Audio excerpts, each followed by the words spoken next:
Hello, ladies and gentlemen. I'm here to talk about Fnatic's beautiful game against BDS. Let's jump right into it. POBY's lawyer here, of course, to cover all Fnatic action. Still no co-streaming rights, but we could just review the games and still absorb all the fun and all the knowledge.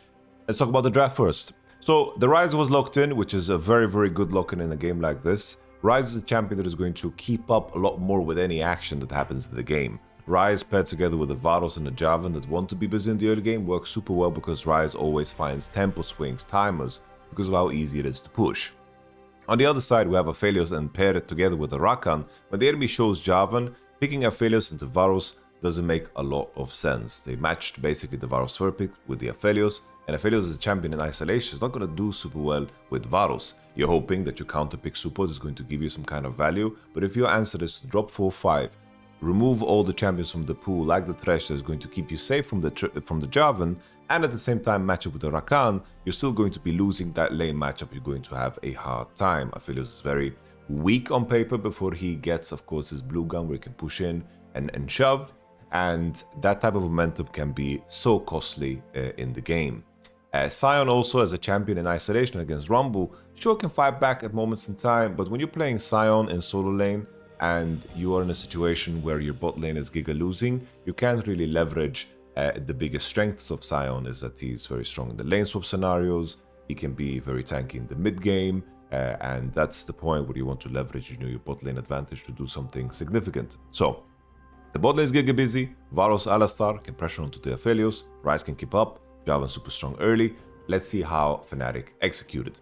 The first thing to highlight, of course, is the bot lane play that they set up. We have a situation where both junglers are pathing into bottom side, and Razork was spotted on vision here as visible, and Razork is then going to clear the camp and step into the bottom side just to match and leverage the fact that his bot lane is matching the crash of the wave just in tune with the crab spawning. Some junglers in these spots, of course, going to cross instantly topside because he knows his bot lane is under turret with a level disadvantage, not going to come help him. So Xin Zhao is going to cross into topside, and Razork, after lingering around just a little bit and them hitting the plant and putting that ward, they know now that Xin Zhao is stepping into topside. And in true Fnatic fashion, they look for the bottom dive and play it absolutely beautifully. As they read Bukata's play, crossing into top, some junglers of course are going to make the gamble to stay here behind, but I think in a lot of cases BDS didn't really expect Fnatic to just dive with this small of a minion wave. But the way Mickey plays it is absolutely gorgeous because here they start with the headbutt. The beautiful thing about starting with the headbutt is the fact that if Ice flashes it, he doesn't take damage. And even if he flashes it, they can just continue the dive then with the Q flash of course, the Alistar, and then follow up with the Jarvan combo and one shot, of course, the Cleanse Aphelios. The Cleanse, playing it into Varos is common, but at the same time, maybe it's something that he shouldn't have done. Either way, I'm not so sure if Barry would have even saved them. And that is, of course, the beginning of the game. We have the Polarize, as mentioned before, the EQ through from Jarvan. Alistar gets the kill, but the biggest loss here, of course, for Ice is the fact that he loses so many minions.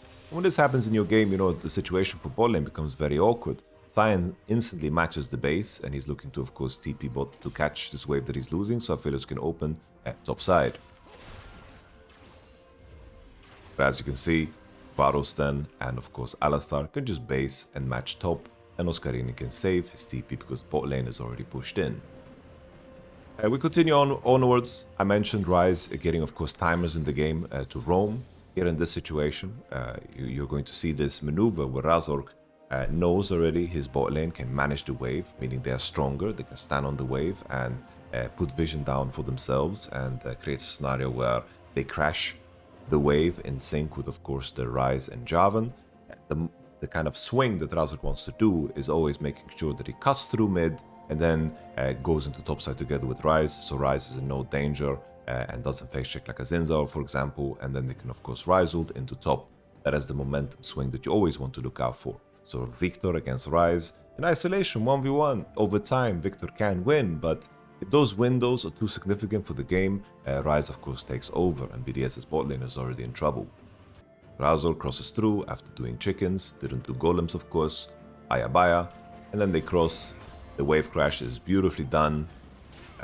Something to point out, I think a weakness of Bukata, of course, it's tough, but in both scenarios, it seems like BDS were so out of the loop about what could happen with their bot lane, and they didn't seem to be at all, you know, in the zone about how Zinzao needed to path and kind of correct his pathing, so he ended up on BDS's bot lane side.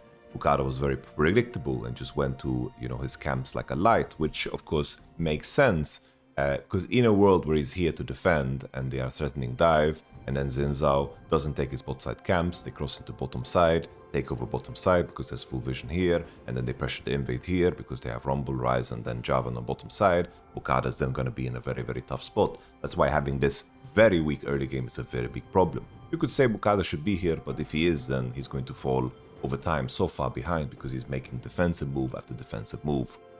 So here comes the dive. Combination in the nation, POBY.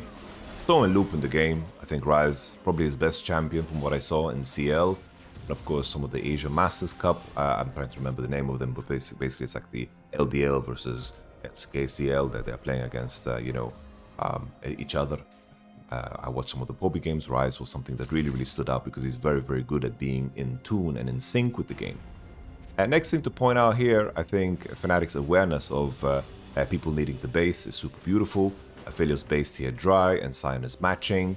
And what we're going to see here is that Javan just leashes the grubbies because he knows that he sees Rakan and Aphelios here. And due to the vision he has here topside that they placed before on the play, they know that Zinza's into bottom side. So here Razork doesn't feel stressed at all. He leashes the grubs, he knows that Rumble is coming. And in BDS's world, they want to use the wave that they sacrificed top to, of course, gain the mismatch. But now they know that Alistar and Varus is matching into bottom side, so they once again want to channel the recall. And the beautiful thing here is that Fnatic is not letting them go. First they keep the freeze, and then they start pushing, then they start hitting the wave as fast as possible, and they're saying to themselves, we're going to hit there for playthings, but we're never ever going to let these guys lane against us. So Ice is looking here to catch, but then the powerful part about the TP is that you can fix one of the swings here to get into the right matchup. They want to keep terrorizing their Aphelios Rakan, and they don't want to let them, breathe for free. So they base again, and they keep it up. The momentum of the game kind of continues the same way, where Fnatic just hold on to the lane matchup for as long as possible. Everything Razork does is like he skips camps to make sure that he's there on bot wave crashes, and in the end, even though Zinza is here, they're going to get harassed slowly under the tower, they're going to lose so much. And I like the fact that Fnatic don't instantly click the dragon and hit it. They make sure that the enemy is forced off the tower, and they hit the tower and get a clean break on it with, of course, the grubs that they secured before. The enemy goes for the only counterplay they have. Oscarin tries to push the wave, which of course is greedy, and then he folds. Here he could have channeled recall already to match, of course, with Sion and go into bottom side. Ignoring the cannon would have been a good decision. Here I wanted to point out, commentators often talk about, of course, you have tempo, the big conversation of tempo. I think this example shows it super, super well. BDS try to put some, shallow wards because it's very hard for them to re-enter. And you see here, Fnatic is just matching because they have information on Zinza and Rakan. They are trying to push them out because they are much stronger. They want to play on the same side as them. So if BDS here in this moment to go first into this jungle space, Razor got the information, then it's very easy for them to just right-click into them to push them out of the jungle. But you're going to see here what Mickey does after putting down vision and pushing them out completely is he doesn't waste time after the play is over. He instantly recalls. And him instantly recalling makes such a big difference because pay attention here to Paros. He's kind of walking around, he's basing, now he's getting the recall off. And then here in this moment, Mickey, of course, spellbook is a ridiculous thing, but he TPs straight up into topside, gets it in, puts down deep visions, and he just waits here for Jarvan's arrival, which is a thing of beauty. Obviously, TP kind of breaks the game, but the whole idea is that if you are first on the map and you can get into the areas first, you can then take an aggressive posture into the enemy jungle and they have to face check into you. That is the whole question of positional advantage. If you have tempo, it means that you are first to make a decision, and that means you're going to be first into an area. The enemy then has to react to you. Often that leads to the enemy being forced to making a defensive maneuver. Maybe they need to play through the lanes. They can't take aggressive paths, and they of course are going to be slowed down in their play because they need to react to you. But the crucial detail of that tempo is of course being ready and willing to fight, because if you are taking over an area and you can't control it, then it doesn't matter in the grand scheme of things, right? You're taking control of an area because you decide to not recall and spend your gold, then you're not on tempo because you're too weak to push these guys out and win against these guys, even with the tempo advantage, the positional advantage, so to speak. We're going to roll this. Mickey with the TP, of course, first. He's screaming right now on to punish Paros. He's hiding a Fog of War because he doesn't want to get spotted by the spellbook. And then here he comes. Razork combos, and then Mickey, out of nowhere, just tackles him. If you mess with the bull, you of course get the damn horns, which is just fantastic. He crossed into the top side. Rommel pushes the deep wave again because he had information and he knew that the enemy played into the top side because of the Rakan info. They leash the Herald and they continue playing the game. In the next scenario, 18-15, similar thing here. POBY gets to push the deep wave, and something that's going to happen is that fnatic recognizes that nobody's pushing this wave. Nobody pushing this wave means that fnatic can play super fast at the top side. Nobody pushing this wave means that there's no rush for them to catch, means that Rumble can participate in the top play, because usually if somebody pushes this, Oscarina needs to match the recall with the Rise and just go into bottom side. But here, just because nobody's pushing and Victor is doing this thing where he's like kind of slow playing it, Oscarina can then participate in a top side play, where they are of course going to target this turret, and the push into bottom side is going to happen very slow. Usually you want Oscarina to be bot to catch that wave, but that wave is coming in so slow, and there is a advantage here in terms of course, the window of timing, because as you can see here, Alistair going to step inside. Oscarina cancel recalls once. Maybe you could have defended this wave a little bit, harder, if anything. I think here, what Oscarina could have considered is just kind of like, I think at this point maybe he's afraid of just dying because he doesn't have a ward, right? Doesn't have vision. But Alistair is placing vision for him. I think that they could have secured and maybe allowed Oscarina to play one wave to trade his HP onto the Scion to kind of, thin out his HP before he goes for the recall, because we know that Oscarina wants to base eventually. But we let it play. They know they're into top side. Oscarina plays it safe. As you can see, Victor is just freezing, slow playing, and this means that the play into top side is very easy for fnatic. Rooster, even though his Scion is walking away, he doesn't know where Rise is, doesn't know where Alistair is, and of course, Victor now slow rolling this wave is getting punished instantly with them losing this tower. And it could have been even harsher if maybe Oscarina contested a little bit harder on the wave and Alistair hovered for him. Final thing I wanted to highlight was this beautiful play here from Razork. I wanted to just show it to you guys from BDS's vision. Take a look at this. Got the blue trinket far up on the wave. The Drake is spawning. BDS have 2 core on Aphelios. Maybe they think it's the best chance to play because otherwise they have to face up against 3 core at Nash, at Soul, and they're going to lose the game like that. They decide, okay, we're going to look into this. We're going to try to fight in this area.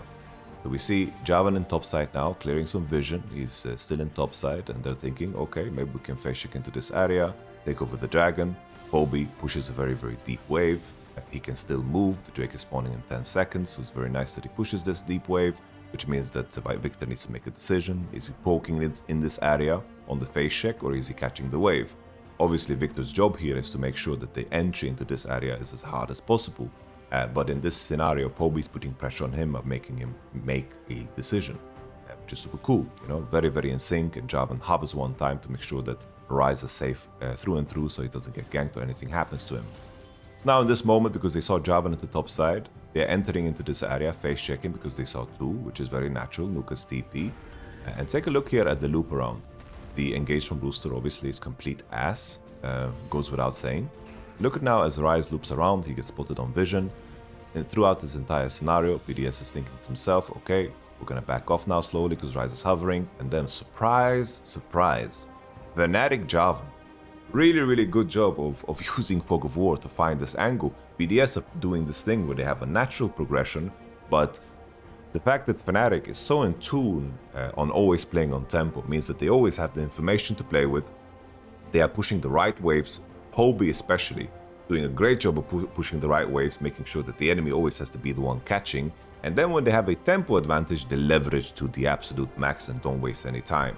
I think fnatic, what a night and day difference from the first week, because what we saw from Fnatic in that particular set, the first one they played against Team Heretics, they looked very, very nervous, very stiff.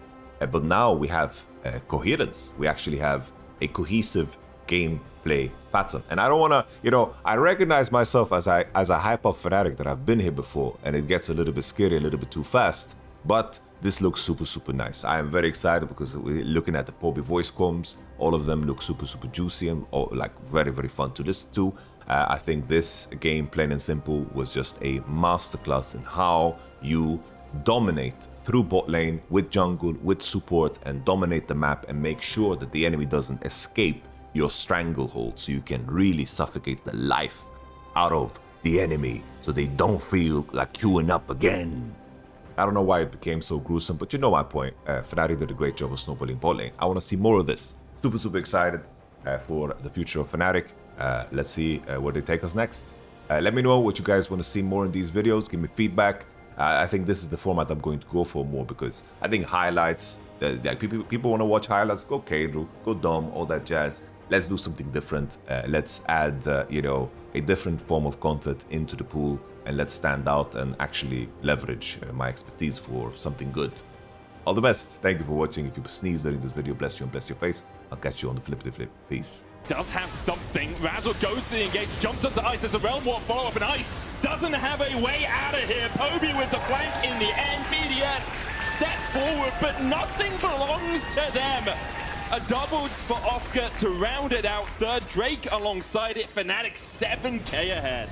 Baron together, it's already down to 5,000. Unstoppable Onslaught can be blocked out by Mickey. Equalizer down as well as Mickey finds the 3-man knock-up Realm Warp onto the back line. Immediately they look for the Aphelios, who's only got Cleave from Gravitum, and those are not good enough guns to win out the fight. Paris follows his AD carry into the grave. Rooster follows suit. Bukada and Nuke will die too. It's an 8-for-1 in favor of Fnatic. Got to catch out Oscar in, and I've said that a few times this game, and I'm pretty sure Oscar's done for. Equalizer down onto Paris. He'll pop the heal. Oscar in. I mean, there's nothing really he can do in this situation. Does have the flash, could try and get away. Will dodge the wind, becomes lightning, but perhaps he can just escape. Nuke across the wall. Will follow him. Razzle now in. There's no way Oscar survives that. He gets another scrap shield. Mickey there to body block. Fnatic now going in, and Paris falls to Razzle. Cataclysm in, but Razzle's really deep here. He's going to get shut down. Nuke killed off by Upset. Rooster and Bukada on the enemy top laner, who consistently hounded him this game. Mickey there, got the knock-up, dies for it as Ice takes him out, but POBY realm warps in after pushing in the top lane in his tower. Just taking their nexus in front of their face. Yeah, still 30 seconds before Ice is back up. Nuke up in 5. Paris trying to dive in, but Upset dodges him. And Fnatic will close out the game. Nuke's